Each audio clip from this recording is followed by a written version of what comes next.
thank you all for coming. Thank you, Irina, also for having coped with what we had to do in order for me to be here in these unusual times. I want to thank also Jan Klimes. He couldn't be here today, but he was the one that brought me over. It was supposed to be May. It's not May, but no, we made it. So I'm glad to be here and glad to talk about this. And indeed, let's move on to my talk. That is Landslide, Risk, Art and Society. Oh, I called it this way.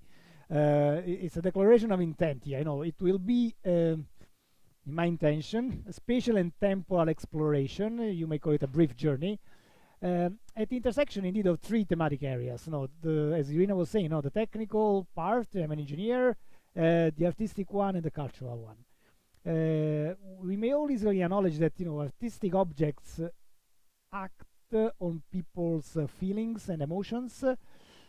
At the same time, I thought they could become powerful tools to convey messages, and in this case, messages about risk, about natural hazards, specifically about landslides, because we're talking about landslides. And it goes without saying, that artists are not creating the pieces of art thinking about that, yet, some of them may be graced by these secondary effects. So, and me, as a teacher or as a lecturer now, I can use it to talk about landslide risk in a way that is not orthodox, but let's try to talk about landslide risk in this way. I hope you will enjoy the presentation, or what I called the journey. So there will be three sections of my presentations. I will start with a section called The Power of Depictions. I'm pretty sure you know the expression, an image is worth 1,000 words. We have it in many languages.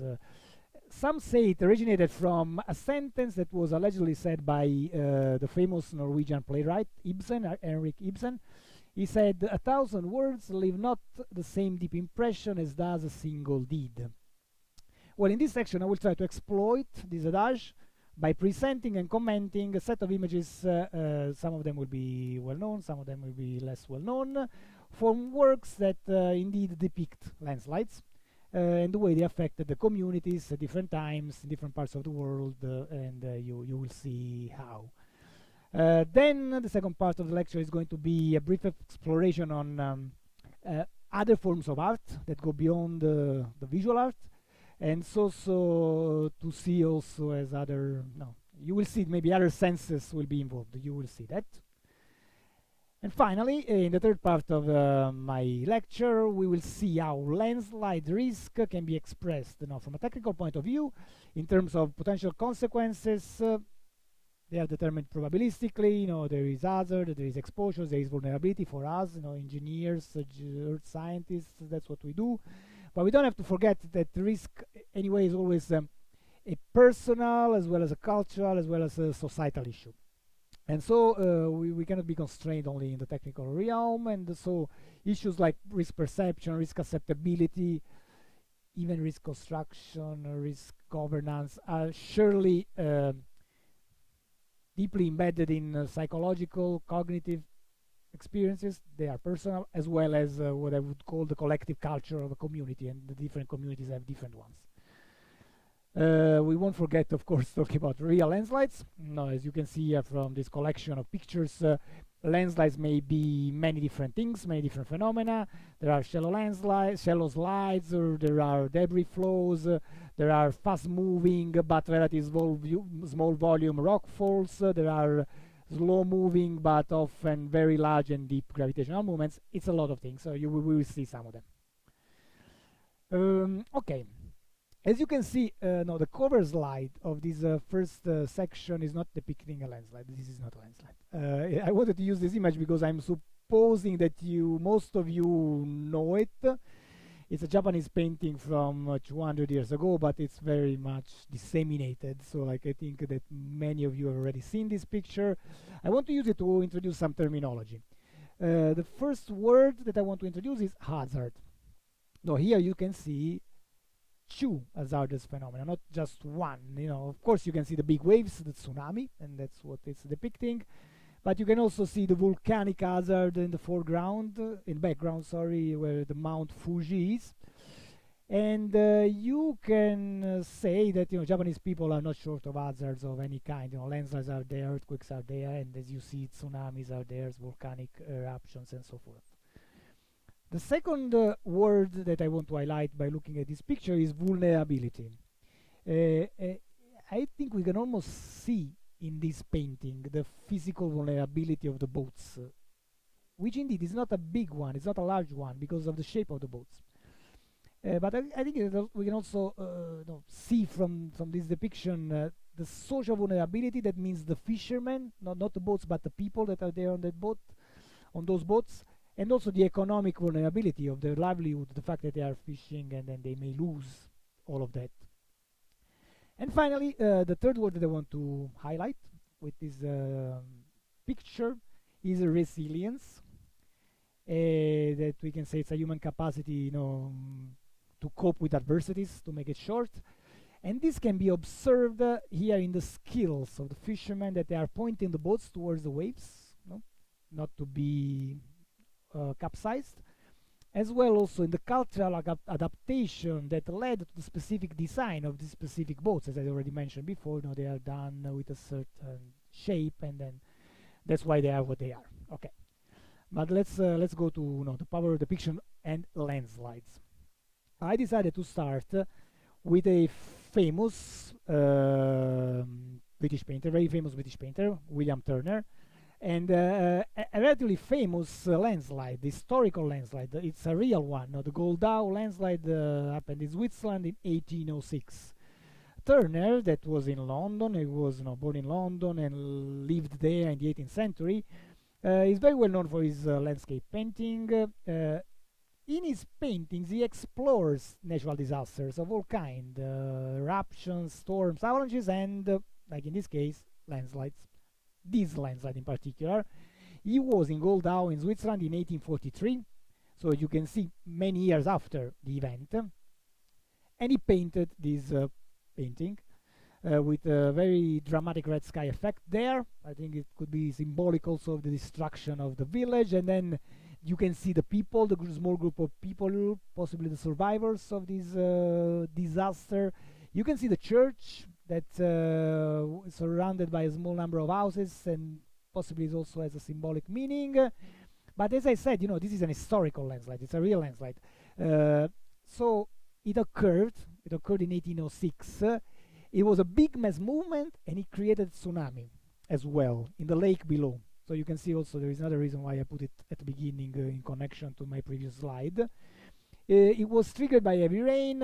In terms of volume, had an estimated volume of 120 million cubic meters. Now, for those of you who don't have a scale of reference, maybe some of you in this room, it's a lot. It's really a lot. And what happened was that the landslide, besides the sheer volume, it actually caused many casualties. The reports are saying more than 100 houses, more than 200 farms, and 457 people died for this landslide.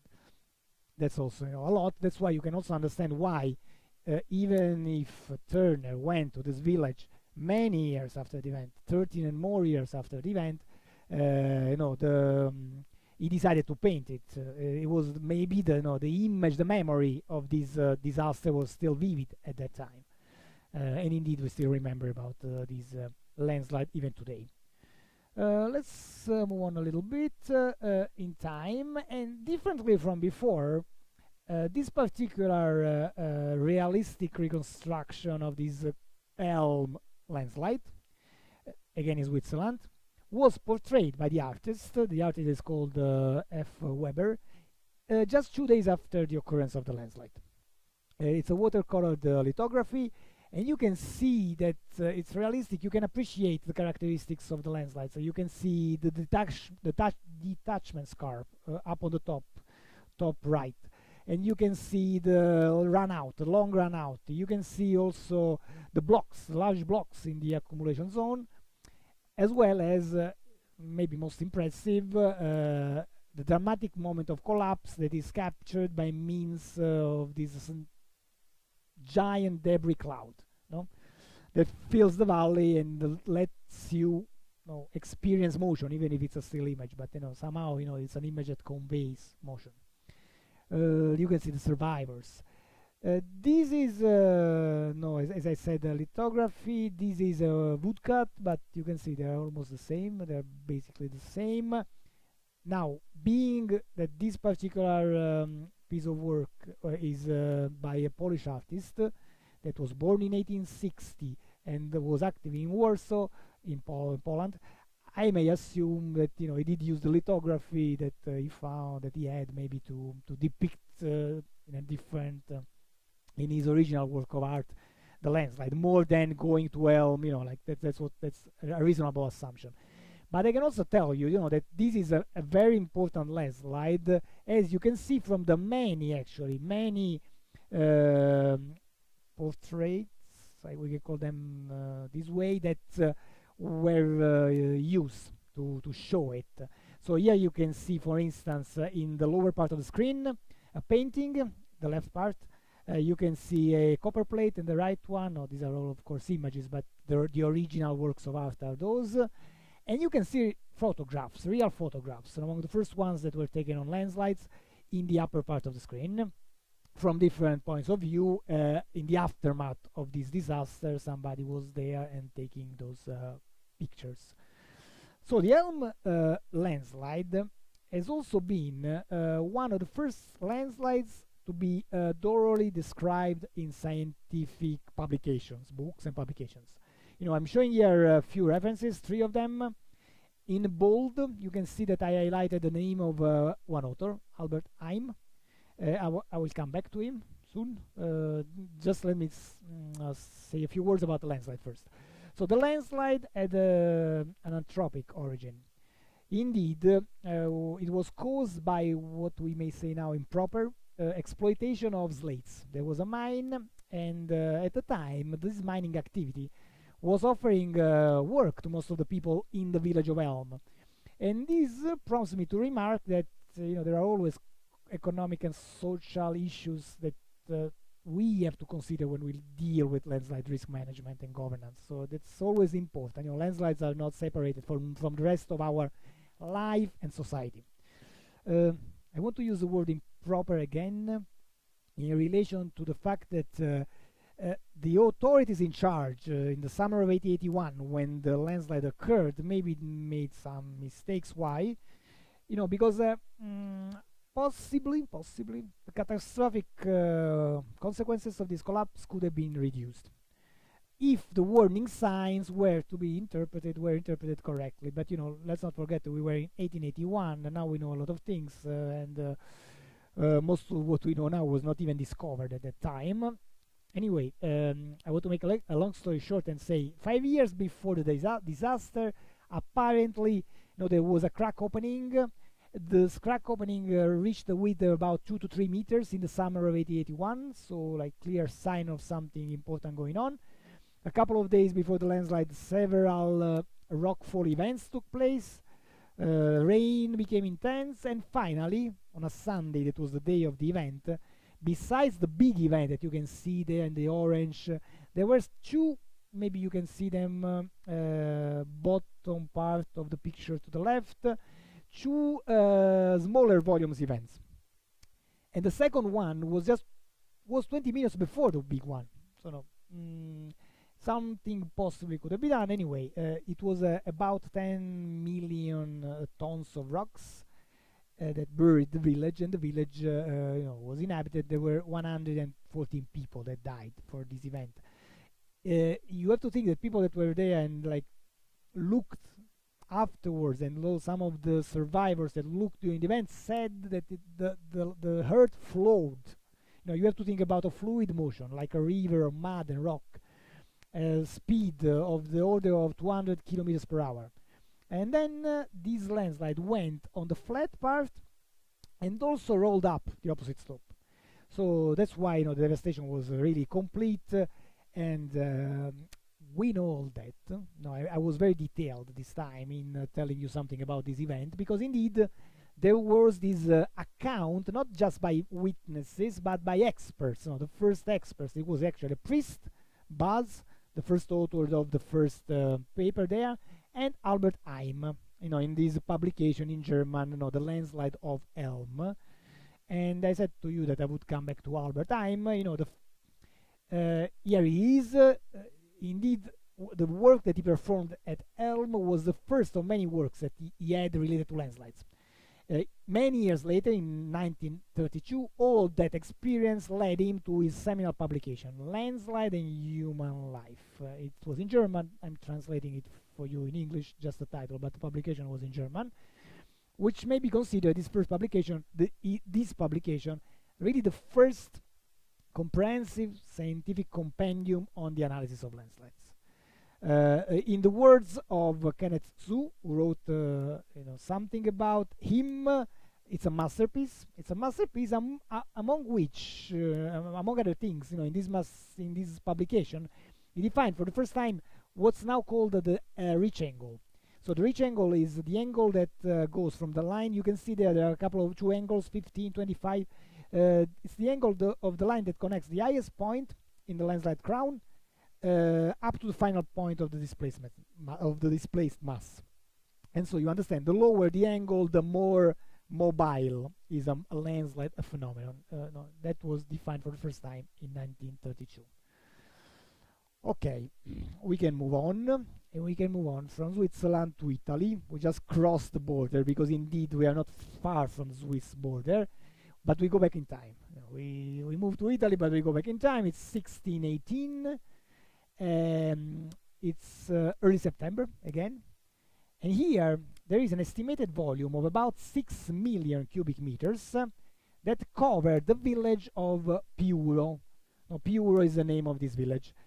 But then you may ask, where is the landslide in this engraving? Can you see the landslide? I don't think you can see the landslide. It's not shown because I'm showing in the screen now just the top part of this engraving, where you can see the village still intact. In the bottom part, it's one engraving. You don't see the village anymore. So no, it's in its place. You can see a lake, and in the chronicles of those days, it is reported that the casualties were over 1,000.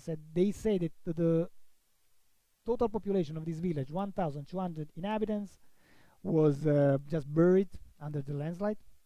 Indeed, when you look and read some of these chronicles, the very few ones that survived are really named. There are the names of these few people that were not there at the time. They were not in the village at that time. That's why they survived, and they are named. So that was the devastation of this landslide at the time. So because it's so old, we get this piece of art telling about it. We get the reports, the chronicles telling about it, because the magnitude of the disaster was really a very big one. After I showed you 3 historical landslides depicted in works of art from the past. Now I want to show some contemporary paintings of landslides. They come from different parts of the world. They show different phenomena. Again, debris flow for the one in India, far left, and then the retrogressive slides, both in UK, the center one, and in Italy, the rightmost one. We have talked extensively about flow-like movements when I was discussing about the previous works of art and landslides. Now I want to talk about different landslides that may constitute a menace to properties but not to people, not to life. Indeed, in the central painting, you can see that there is a couple that is working quietly by the shore, enjoying the work, supposedly, at least that's what it's the impression. They are definitely not scared like the Indian mother with the child of the picture from the left, definitely. And therefore, the phenomena are there, but they are acting differently. Therefore, people typically, the risk to life is not big. In the picture in the right, in the rightmost painting, you can see that the artist, almost realistically from a geotechnical engineering point of view, drew what appear to be new sliding surfaces there in orange, then maybe enlarging the active landslide there in yellow. That's called retrogression. And this retrogression may reach some houses. So there is places there that may be actually be affected by the landslides, Although when they reach the house, people have time to move out of the house, typically, for these sort of things, typically. So it's important anyway. For risk management purposes, it's important to differentiate between risk to life and risk to properties. It's an important differentiation there. Let me close the first section of this presentation with what I find another very powerful depiction of a landslide, actually, from what we can call a genius of the Italian Renaissance, Leonardo Da Vinci, a very well-known genius, I would say. Among the many other things that he did, because he did a lot of things, he also studied rocks, landscapes, mainly to improve his paintings. Like you can find studies where these things are there because then they have to enter in his paintings. This is a black chalk drawing called a Rockfall in a Mountainous landscape, and at the moment this drawing you can see it in London at Buckingham Palace at Queen's Gallery, and you can see that the side of the mountain is collapsing. You can see great chunks of rocks that it's like they're exploding. At least that's the feeling that I get when I see this picture. And you can see also the dust, despite being the dust coming from this explosion or movement of the rocks, despite being as I said, a drawing and not a painting. But some people are saying, how do you call them? Some people that evaluate the work of artists. Now the name doesn't come to mind. They are saying that they see these as almost like a study, not a proper study, but an attempt to then draw what it's in the background of a famous painting by him, that is Saint Anne and with Virgin and Child. Then you can go out and check for yourself whether you see similarities or not. Not many, in my opinion, but some people are saying that. Okay, so first part of the talk, I didn't take the time, but it doesn't matter. I think that pretty much. Okay, now I forgot to start the time. I hope I will be on time with this, but anyway. In the second part of my talk, I will let you discover other forms of art. As I said, dealing with landslides, of course. I will start with a very ancient book. It's a book written in Latin because we are talking about a book from 77 after Christ. Indeed, it's a book that is part of a collection of books, Natural History by Pliny the Elder, Naturalis Historiae. It's 32 books. In book 2, I left the original Latin here. You can read the Latin if you want in the slide. I can tell you that the title of the book literally means it deals with the world and the elements. So that's how things were done at the time. That's what he was doing. And in this book there is a passage that is titled Wonders of the Earth Once Seen. So real experiences of what was there. You can read, I highlighted in black, in bold, this sentence: Pratis soleisque intercedente via publica in contrarias sedes transgressis. Now, I'm Italian, I can read it, I cannot understand Latin very well, and I don't think that Italians read and understand Latin but now I know what it means. I went back to my Latin's classes of the high school. It means that meadows and olive trees, notwithstanding the road between them, passed from one property to another. And here you can even see the people, indeed, that the Marruccino was the one guy that lost the olive trees, and then Marcelli got the olive trees from him. And you can have also, you can date this event because Pliny the Elder is indeed saying that Nero was emperor at the time, so you know exactly when it happened. And maybe you know that Pliny the Elder was writing this, was concluding this, but 2 years afterwards he was going to die in the famous eruption of the volcanic of the Vesuvio volcanoes in 79 after Christ. We know because his nephew is writing about him dying in Pompeii during the eruption. Okay, what do we have next? Fast forward 1,000 years, more than 1,000 years. Another writer, another book, another Italian, not another Italian, actually, before it was not an Italian, an Italian, a very famous Italian, the Divine Comedy by, in Italian you would say Divina Commedia by Dante Alighieri. He wrote this book with rhyming verses. I left it in Italian, of course, you cannot understand them if you're not Italian. He wrote them at the beginning of the 14th century. And these 10 verses that are reported here deal with an earthquake-induced rock avalanche. It's an earthquake-induced rock avalanche that happened in Trentino. It's a region in northern Italy, close to the Adige River. He's saying all of that. Trento, Adige Percosse, the Adige River. The Divine Comedy is such a famous book for Italians that, as you can see from the pictures, local people are even exploiting these sentences, these verses, for touristic purposes, to show them this is the place where the famous landslide that happened more than 1,000 years ago, about 800 years ago. It's called the Vini Di Marco. That's where it happened. And also you can see in the plaque, the marble plaque at the bottom, that they carved the first verses of this Cantica, the first part of these 10 verses. And we can go forward, yes.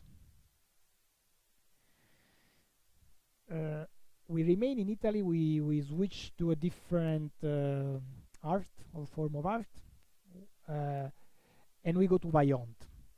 The Vajont dam and landslide is maybe the most dramatic disaster ever that happened in Italy. That landslide disaster that ever happened in Italy. Well, it happened in 1963, and it caused almost 2,000 victims. The artist that is dealing with it, the person that I am portraying here, it is called Marco Paulini. He's a comedian, and the wonderful piece of art is a one-man theater show. No, really, it's a pity that if you don't understand Italian, you cannot understand this, but otherwise I would have really highly recommended to you to watch his show. Indeed, besides the theatrical performance that he did in 1993 and then the years following that year, he also had, he was asked to go on national TV. He was asked to go there for a recording that was a live recording of his show on national TV. It was extremely successful, and of course it reached an audience that could have not been reached otherwise in theaters, but that's why it's also very well known. And now we have YouTube, so that video is also on YouTube. Many years later you can watch the full recording on YouTube. Okay, for English-speaking people, he also wrote a book about that together with his co-director. It's a book it's a book about his tale of the disaster. Of course, it's not a technical, it's a show, but the book, it's not the same as watching the show. As I said, the Vajont landslide, it's an emblematic national tragedy for Italy for a series of reasons. I would say, of course, the size of the casualties, about 2,000 people died, but also because it was caused by men who had constructed the dam, an hydroelectric dam, and so the artificial water reservoir, in a valley that was known to be susceptible to landslides. And also because monitoring was in place, but technicians failed to warn about the imminent danger. And also because the landslide triggered a tsunami wave again in the reservoir. The wave overtopped the dam and went downstream and then uphill some 500 meters to wipe out an entire village. And that's where most of the casualties happened. And so these are some pictures. Real pictures from that time. The one top left, the dam that stands still, was not broken. It was overtopped by the water. And you can have also, and you can see also that, of course, many newspapers at the time gave the news about this tragedy. Well, the Aberfan disaster represents for the UK what the Vajont disaster represents for Italy. That's my opinion, because Also in this case, it's really a national tragedy. Also in this case, it's a man-induced disaster. And in the background, you should be able to hear Cantata Memoria, Lament for the Valley. It is a song that was commissioned to composer Carl Jenkins in 2016 to commemorate the 50th anniversary of the disaster.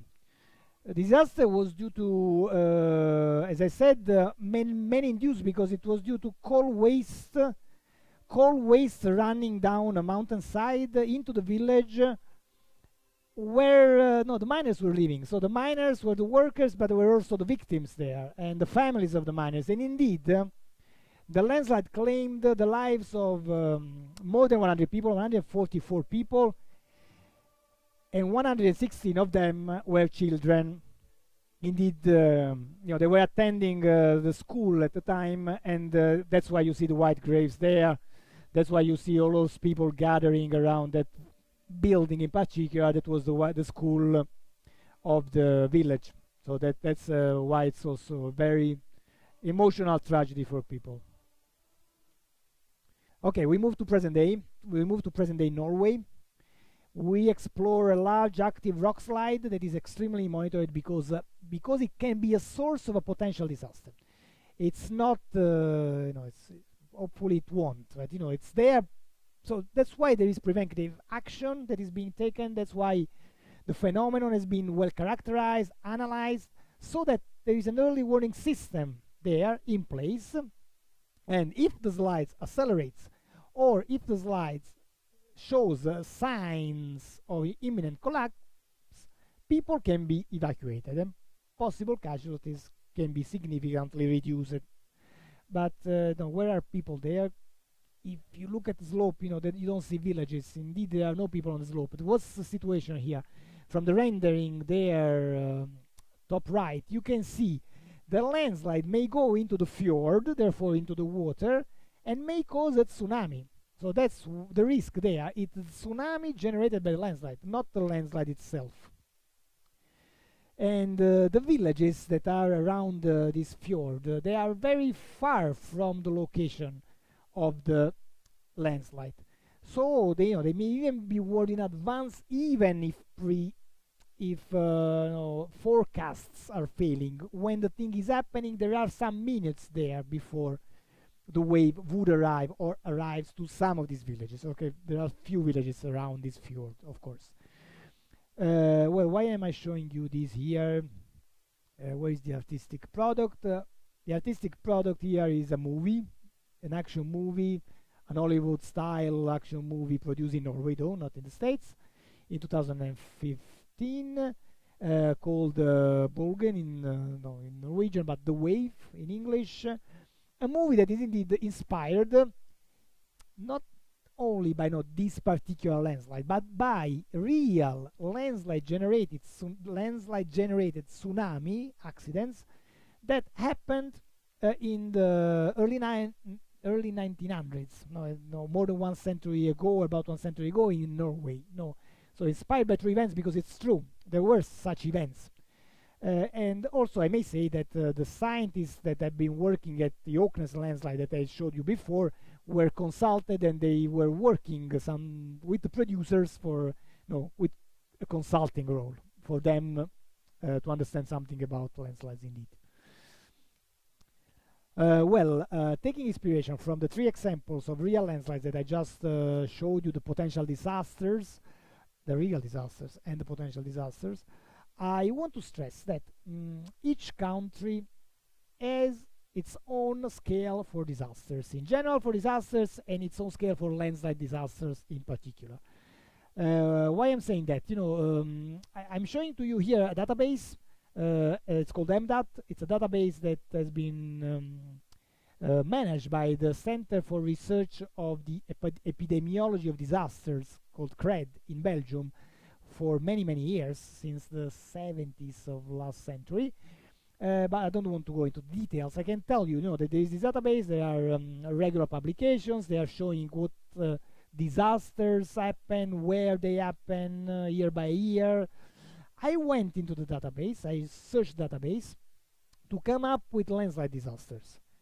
And indeed, first of all, I have to tell you what is a disaster according to this MDAT database. Now, there are entry criteria to be there. You qualify as a disaster if either there are 10 or more people that are dying or they died, or there are more than 100 people that were affected, were injured, were losing their homes, or there is declaration of state of emergency. If that's fulfilled, you enter the database.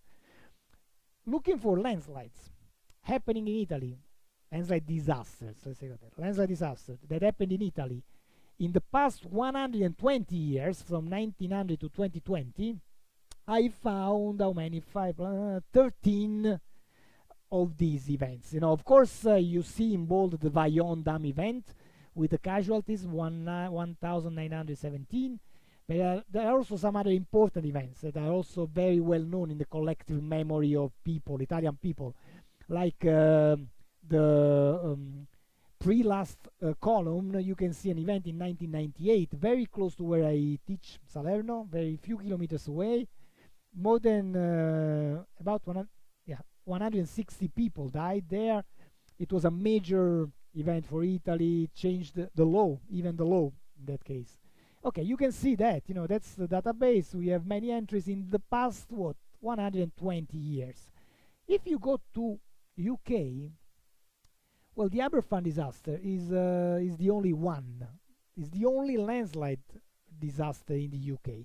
Still very important, still in the collective memory, but that's a one-off. It's not, the country is not prone to landslide disaster. And if you go to Czech Republic, I checked and I didn't find any. Good for you. No, there is no landslide disasters in the MDAT database.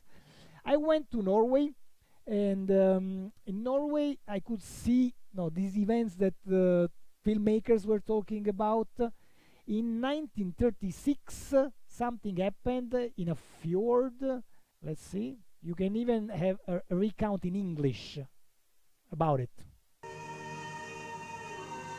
The mountain fjords of western Norway are among the wildest and most beautiful districts in Europe. Here nature is at her grandest, but nature can also be fierce and cruel, a merciless killer, an agent of terrible destruction. Now nature's cruel hand has struck Lern Lake, an inner part of the North Fjord. From this 6,000 feet mountainside, a great rock broke off, fell into the lake. It was about 350 yards wide and 900 yards long. It sent up a wave over 300 feet high that has ravaged the lakeside and followed its course of destruction for miles up the valleys before it spent its fury. Reports say that 74 people are dead and many more injured. Round the lake, not a single house is left standing. Terrible stories are told by survivors who happened to be high enough up the opposite slopes to escape. They were forced to look on helpless while their homes, wives and families were wiped out. Now they are searching among the wreckage for what is left. The Norwegian government is doing all it can to alleviate the suffering of those who have lost everything. But there are some losses that not all the world's riches can repay. Okay, we can stop it here. Okay. It seemed that it worked. So we go back to the presentation. You could hear the reporter talking about the height and width in feet, not in meters, but they are British. That's what they do.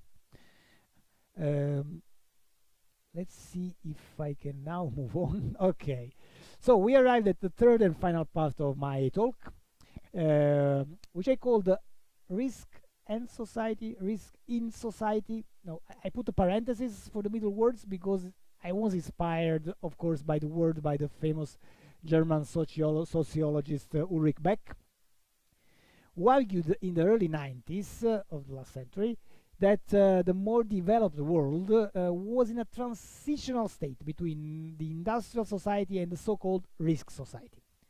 Society is increasingly preoccupied with the future, also with safety, very much with safety, that somehow generate the notion of risk. Of course, it's important sociological theory, and there are nuances on that, but we won't go into that right now. I want to point out, that some ways of thinking, some things, as it is always the case, it's a human history, may also be found in authors from the past in very different fields.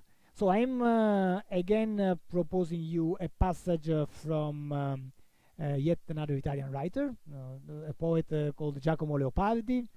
In this short story that is called The Dialogue Between Nature and an Icelander, that is part of a collection of stories called Operette Morali in Italian, small moral works. The Icelander is saying to nature, he talks to nature, and he says, I was urged to this by the thought that perhaps you had destined for the human race a certain part of the earth, as you have for many animals and plants, where alone they could live in comfort. Well, in which case it was our own fault if we suffered inconvenience from having exceeded our natural boundaries. So, in some way, there were some resemblances. That's why I wanted to put this here. Of course, again, the aim of the author here is a totally different one. Now, if you go on with the dialogue, you understand that there is a pessimistic view on that. Indeed, there is no part of the nature where human beings can stay without suffering, but it's another story. We are not going into that. I want to introduce you to risk governance and then landslide risk management by saying that if we think about risk governance, we have to acknowledge that there are many different risk viewpoints. Risk is treated in social sciences very differently from how it is treated in the art sciences, in engineering, and very often the different approaches do not talk to each other. If we think about landslide risk in particular, it is the earth scientists, it is the engineers, geotechnical engineers like me that run the show mostly. But I have to confess that recently there have been attempts at more interdisciplinary work to effectively address landslide related problems and landslide risk management. Anyway, that acknowledged, I am a geotechnical engineer. I couldn't help but putting just a few final slides on the meaning of landslide risk management and the process of landslide risk management. First of all, you have to, from a technical point of view, you have to ask to yourself, and then you have to answer those questions, which phenomenon are you dealing with? Landslides are very different things. Where this phenomenon or this phenomena may occur, when you are answering those questions, you are indeed addressing the issue of predisposing factors. Where in the environment there are these predisposing factors for a certain type of landslide, and then you go to what happens if. What happens if then the landslide is there, it occurs, and you have to address this issue by talking about intensity, how big or how fast the landslide can be, and propagation, how fast, how far it can go, what is the area that it can cover. All of that may be summed up in a simple word, simple like single, not simple but single word, susceptibility. So landslide susceptibility is indeed dealing with all that I just mentioned. Where can landslides occur? What kind of landslides can occur when, and what can they be as landslides? Not what consequences they may have, no, what they can be as landslides, how intense they may be. Of course, there is a lot of literature out there about susceptibility. I'm reporting here just a few of my personal recent works on this subject, but there is a lot of literature about landslide susceptibility. For the past 30 years, a lot of things have been written. Susceptibility is not hazard. Hazard requires the answer to the when question. When will it happen? How often will it happen? You still have to know what kind of phenomena you're talking about. You still have to know, characterize everything, but then you have to also answer further question. When can it happen? So the frequency of occurrence is the issue there. Maybe the analysis of the trigger. It's a landslide related to rain, and so you analyze the rain patterns, to earthquakes and all the earthquake patterns and so forth, or human activity. That's hazard. Hazard is not risk. To move from hazard to risk, you have to have two other components. Let's say the consequences component. The consequences component is elements at risk and their vulnerability. So to get to landslide risk, you need an estimation of the hazard and then of the consequences in terms of elements at risk and their vulnerability. The most widely used simple formula to put all of this together is risk is equal to the product of three things: hazard, elements at risk, and their vulnerability. Already in 1984, in the literature that is a landslide literature, this was published by Barnes, but in different disciplines it still stays like that. Maybe that you have two components, hazard on one side and consequences on the other side, but that's the essence of landslide risk analysis. Landslide risk analysis is not risk management. What's missing there? Some ingredients still need to be added. First of all, the acceptability criteria. So you can call landslide risk assessment the sum of the analysis plus the evaluation of whether that number that comes out of your computations or that identification that you have is acceptable or not, is tolerable or not. Just like briefly, I want to mention to you what is surely in the landslide world the most adopted criterion, we can call them criteria, for societal risk. It's the Hong Kong Geotechnical Engineering Office that came out with this criterion already in 1998, although in different industries and fields, it was a time when this issue was starting to be discussed. Sorry, no, this is one of the few technical charts that I'm putting. You cannot understand if you are not a technical person, but anyway, I'm trying to explain it. In the y-axis, on the vertical axis, you have the frequency of occurrence. It's the cumulative frequency, the probability that you may have what? On the x-axis, on the horizontal axis, you have the number of casualties or fatalities. So what is the probability that you may have one or more fatalities, or 10 or more fatalities, or 100 or more fatalities? You may understand, maybe, but if you don't, doesn't matter. No, it would take more time to explain it, really. You may understand that the black line that you see there, it's a threshold between what's acceptable and what's not acceptable, and you accept more easily events that are causing less fatalities versus events that are causing more fatalities. No, we react to those differently, so our acceptance level is different. Only that, I think that's enough for the purpose of this presentation.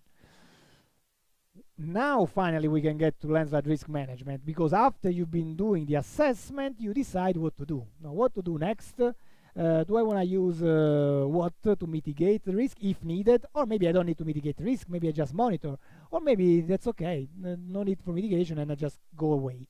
So basically that's the essence of landslide risk management. When we talk about mitigation options, I want to suggest to you, a resource available on the web, although almost 10 years old, it's still very valid. It's a deliverable that came out of a cooperative project, a research project funded by the EU called SafeLand, and it's a compendium of, as you can read, tested and innovative structural, non-structural, and risk transfer mitigation measures for different landslide types. So if you want to know more about this, if you're curious about this topic, go there. It's a very good first read. It's very actually thick read, but good first read. A subset of the mitigation measures, one of the many options that you have there, it's early warning systems. So landslide early warning systems, I'm doing research in the past few years. I've been done extensive research on landslide early warning systems. There are many components to landslide early warning systems, and they are not only technical components. So it's important here, I put those here just like to close the circle.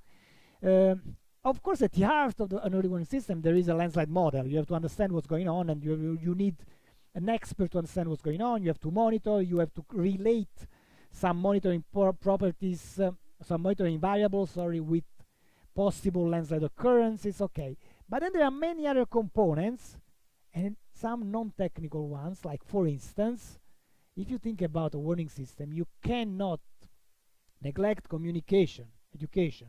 You cannot neglect involvement of the community, because you are warning people and they have to react. If they don't react properly, you know, what's the purpose of the warning? The emergency plan has to be planned, and it has to be, you know, drafted, but has to be also, it has to become operational. Therefore, risk perception in all of that is very important. Among other things, not only that, but among other things, risk perception is very important. And there's been a lot of work out there on risk perception, from a topical article by Slovic, written in 1987, to more recent ones in the scientific literature related to landslides, including some of my own personal work. I said it's closing the circle. Somehow it's closing the circle, because I'm saying we go to landslide risk governance by understanding, you know, it's not only risk management. I use a different word here. I'm using the word governance, because we have to understand that a transdisciplinary approach is the effective one, is the most effective one. I'm not even saying interdisciplinary, I'm saying transdisciplinary, so it's more. Although interdisciplinary would be enough to start with. Multidisciplinary is even lower. But anyway, I can see, and you can see in this slide, that of course at the center, in the inner shell, there is civil, environmental and management engineering, engineering geology, the earth sciences, so geology, hydrogeology, okay. But it's not only that. It's also physics for the meteorology, it's also statistics, economy, and it's also sociology, it's also psychology, it's also geography, and for, of course, art. We are here for this, I'm here to give my contribution to this exhibition. And I'm done. I thank you very much for your attention with this. Here you can see some clips that didn't survive the final cut. You know, I had to choose, so there is more material there, also in terms of art products. And then, just to really close off, let's see if it works. Let's see. I want to close off with a few seconds of a movie scene. I want to thank Dave Petley and his Landslide blog for having let me discover this scene. This scene comes from the times of the silent movies, so very long ago, 1929. Buster Keaton in Seven Chances.